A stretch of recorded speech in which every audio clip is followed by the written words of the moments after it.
सिंधु सभ्यता ते ॻाल्हि ॿोल जे सिलसिले में आउं रुख सिंधी दोस्तनि साथियुनि भाउरनि ऐं भेनरुनि सां मुख़ातिबु आहियां। अॼु पाण सिंधु तहज़ीब ते नामनिहाद आरियाई हमले वारे मफ़रूज़े बाबति ॻाल्हि ॿोल कंदासीं ऐं इहो ॿुधाईंदासीं त सिंधु माथिरी ते आर्यनि जो को बि हमिलो न थियो हो। गुज़िरियल 10,000 सालनि खां सिंधु तहज़ीब जो तसलसुल बरक़रार आहे। उहे ई माण्हू हिते रहंदड़ आहिनि, उहा ई तहज़ीब आहे, उहा ई सक़ाफ़त आहे। इन बाबति माहिरनि जी राय ऐं तहक़ीक़ खां तव्हांखे आगाह कयो वेंदो। असल में छा आहे त सिंधु सभ्यता जे उरूज खां पोइ वारो दौरु, जंहिंखे क़दीम आसारनि जा माहिर आख़िरी हड़पियन फेज़ माना लेट हड़पियन फेज़ चवनि था, इहो 1900 काफ़ मीम क़िबल मसीह खां 1300 क़िबल मसीह ताईं जारी रहियो। सिंधु सभ्यता जे उरूज वारे दौर बैदि हिन माथिरी मां माण्हुनि जी लॾ पलाण गंगा ऐं जमुना माथिरियुनि तरफ़ थी। 6000 क़िबल मसीह खां 300 क़िबल मसीह दौरान गंगा ऐं जमुना माथिरियुनि में जेकी शहर अॾिया विया, उन्हनि में बि सिंधु सभ्यता जे कल्चर जी छाप मिले थी। माना उहे ई शहरनि जो नमूनो, रहण सहण जो नमूनो साॻियो आहे। इन्हनि शहरनि में मौजूदु जेका टेक्नोलॉजी आहे, घरनि जी अॾावत आहे ऐं मज़हबी अलामतुनि जा जेके नमूना आहिनि, बिल्कुलु साॻिया आहिनि जेके 5000 साल अॻु हुया सिंधु तहज़ीब जे दौर में। गंगा ऐं जमुना जे माथिरियुनि में बि 600 क़िबल मसीह खां 300 क़िबल मसीह दौरान के परॾेही माण्हू न पर सिंधु सभ्यता जा वारिस अची आबाद थिया ऐं उन्हनि इहे शहर अॾिया ऐं पंहिंजी सक़ाफ़त खे या सक़ाफ़त जे तसलसुल खे बरक़रार रखियो। आर्कियालॉजी माहिरनि खे मिलियल इहे सबूत बि आर्यनि जे हमले वारी थ्योरी खे रद्द कनि था।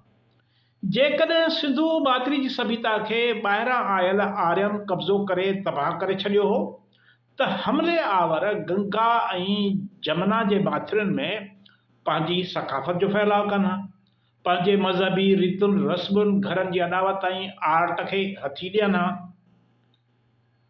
असल में छा त बैठकी दौर में कुझु माहिरनि जी इहा राय हुई त सिंधु सभ्यता जे ज़वाल बैदि बर सग़ीर में शहरी तहज़ीब जो ख़ात्मो थी वियो। पर ताज़ी तहक़ीक़, जदीद तहक़ीक़ में साबित थियो आहे त सिंधु सभ्यता ओचितो ग़ाइब न थी वई हुई, पर इन तहज़ीब जा अंसर बैदि जे तहज़ीबुनि में नमूदार थिया। हड़प्पा जो cemetery H culture Punjab, Sindh, Haryana ऐं उत्तर प्रदेश जे ओभर वारे हिसे में ज़ाहिर थियो, जेको 1900 क़िबल मसीह खां 1300 क़िबल मसीह ताईं जारी रहियो। सिंध में पोएं हड़पियन कल्चर जा आसार झक्कर कल्चर ऐं गुजरात में रांगपुर कल्चर जे सूरत में मिलिया आहिनि। सिमेट्री एच कल्चर बि मक़ामी कल्चर हुयो, हितां जे माण्हुनि जो कल्चर हुयो ऐं सिंधु सभ्यता जे आख़िरी फेज़ जो तसलसुल हुयो। हिकु माहिर डेविड गोल्डन वाइट उहो चवे थो त वैदिक जो कल्चर आहे, उनजो जनम सिंधु माथिरी जी तहज़ीब मां थियो। वरना वैदिक कल्चर को ॿाहिरां आयल माण्हू न आंदो हो, पर उहो सिंधु माथिरी जे तहज़ीब मां थियो। क़दीम आसारनि ते 2016 ईस्वी में थियल चोख चकास मां अञा बि इहे सबूत मिलिया त लेट हड़पियन कल्चर 900 क़िबल मसीह ताईं जारी रहियो। हार्वर्ड आर्कियालॉजिस्ट रिचर्ड मेडाउ मूजिब बलोचिस्तान में सिंधु सभ्यता जे क़दीम माग पेराक में लेट हड़पियन कल्चर 1800 क़िबल मसीह खां सिकंदर आज़म यूनानी जे हमले 325 क़िबल मसीह ताईं माना मुसलसिल उहो जारी रहियो। उन जे विच में का बि अहिड़ी माना रंडक पैदा न थी, न को ॿाहिरां माण्हू आया जन अची हमलो कयो। बर सग़ीर में क़दीम मागनि जे खोटाइनि मां इहा ॻाल्हि साबित थी आहे त सिंधु सभ्यता जे ढुरकी पवण बैदि हिन माथिरी मां माण्हुनि जी नवनि मागनि जी तलाश में, चिरागाहनि जी तलाश में, इलाइक़नि जी तलाश में ओभर तरफ़ लॾ पलण थी।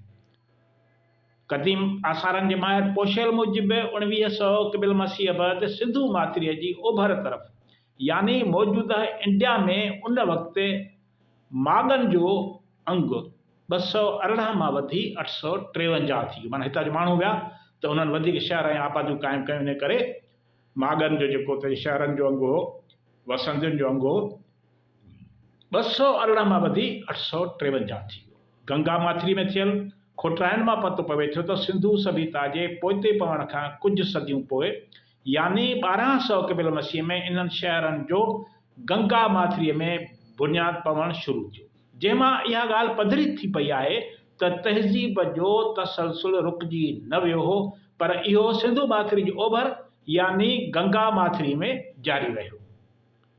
भारत जी रियासत हरियाणा जे क़दीम आग भागवनपुरा जी खोटराई दौरान हेठिएं तह मां हड़ापा जे आख़िरी दौर जी वाक़ियात मिले थी, जॾहिं त मथे तह मां वैदिक दौर जी वाक़ियात मिले थी, जेका 1200 क़बल मसीह जे दौर जी आहे, जंहिंमां पतो पवे थो त हिन बाग खे हड़ापा जे आख़िरी दौर जे माण्हुनि खां पोइ वैदिक दौर जे रहवासियुनि ॿीहर आबाद कयो। साॻी तरह वरी भारतीय रियासत गुजरात जे सोरठ रीजन जे राजकोट ज़िले में सिंधु सभ्यता जे क़दीम माग रोजड़ीअ जे खोटराइण दौरान सिंधु सभ्यता जे तसलसुल बरक़रार रहण जा सबूत मिलिया आहिनि।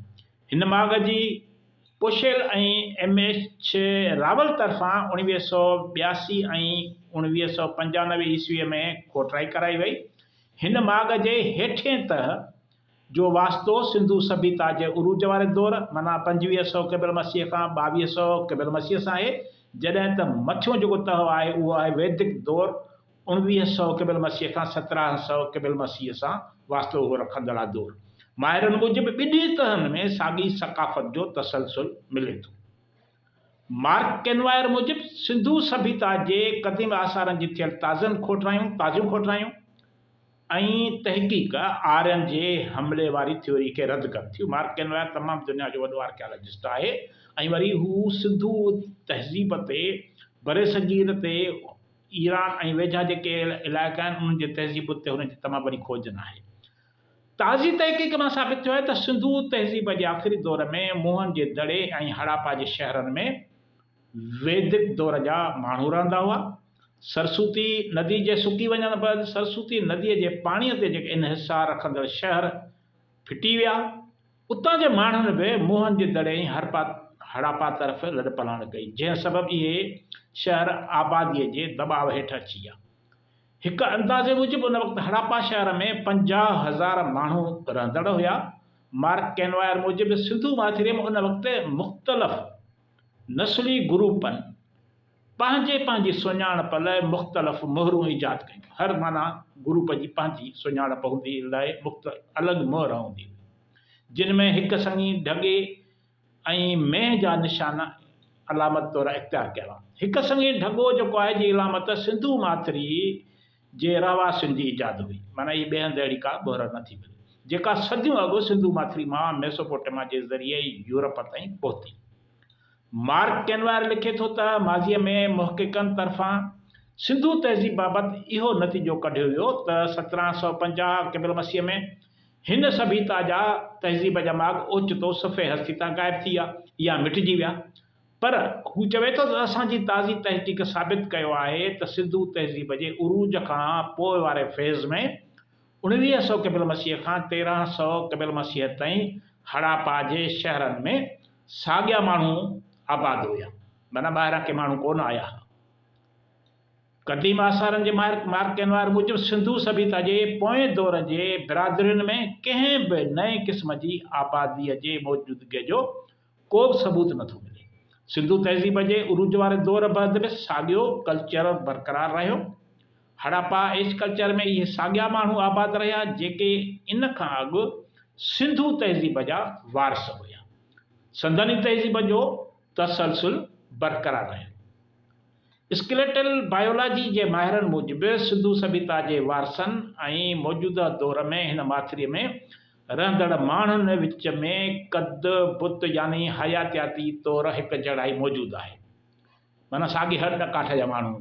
हिन खिते जे स्केलेटल रिकॉर्ड में सिंधु सभ्यता जे दौर खां वठी अॼु ताईं का बि वॾे पैमाने ते तब्दीली नज़र नथी अचे, जेका ॻाल्हि दरावड़नि ऐं आर्यन जे नस्ल वारे मफ़रूज़ खे रद्द करे थी। स्केलेटल बायोलॉजी जो अमेरिकी माहिर केंथ केंथ AR कैंडी हिन खिते में इंसानी हॾावनि पिंजरनि जे अभ्यास बैदि इन नतीजे ते पहुतो त आर्याई नसुल जे माण्हुनि तरफ़ां हिन खिते में अची आबाद थियण जे सिलसिले में को बि सबूत नथो मिले। इंसानी हॾावनि पिंजरनि जे अभ्यास मां पतो पवे थो त मौजूदा इंडिया ऐं पाकिस्तान जा माण्हू सिंधु सभ्यता जे दौर सां वास्तो रखंदड़ माण्हुनि जहिड़ी जिस्मानी बनावट रखंदड़ हुया। हिन माथिरीअ में 60 खां 65 हज़ार साल अॻु आबाद थींदड़ माण्हू अॼु बि मौजूदु आहिनि। जॾहिं त जॉर्ज अरडोसी मूजिबि क़दीम हड़प्पा जा रहवासी जेके आहिनि मौजूदा वक़्त जे पाकिस्तान ऐं उत्तर ओभर भारत में रहंदड़ माण्हुनि खां मुख़्तलिफ़ न हुया। केंथ कैंडी मूजिबि सिंधु सभ्यता जे ओज वारे दौर जे ख़ात्मे बैदि हिन खिते जे माण्हुनि जी डेमोग्राफी में कंहिं बि क़िस्म जी का तब्दीली नज़र नथी अचे।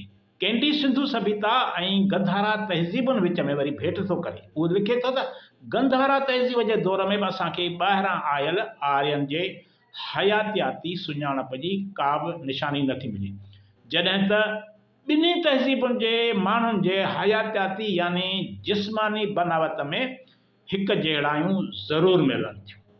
इन करे मौजूदा दौर में हिन खिते में रहंदड़ माण्हू सिंधु सभ्यता जे वारसनि जो औलाद आहिनि।